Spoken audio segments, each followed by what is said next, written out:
Karibu wajukuu. Asante sana. Bwana Yesu asifiwe. Bwana Yesu asifiwe. Wakati wajukuu wawakilishi wajukuu wanasogea hapa mbele, ningependa nitoe nafasi kwa neno dogo kutoka kwa wajukuu wa Mkalita. Beni, karibu.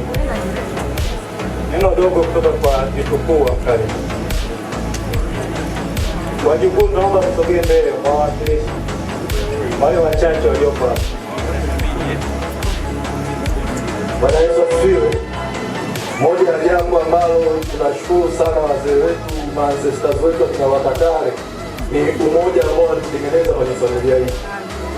Kuanzia babu yetu Dai Elia wa Igwera, babu yetu Dai Efraimu hapa Luija, babu yetu Dai Paulo wa Izindia, Maja Elvina bibi yetu wa Nshambia, Maja Elvina bibi yetu wa Maruku, Kaa Paulo babu yetu wa Kibeta.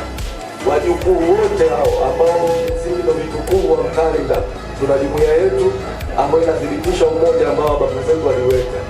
Na kupitia jumuiya hiyo nimetumwa na vitukuu wa Mkalita kwa kuwapa pole vitukuu wenzetu kutoka shina hili la Luija, na naomba nikabidhi rambirambi yetu kwa kaka Albert ambao na mimi ndio kiongozi wa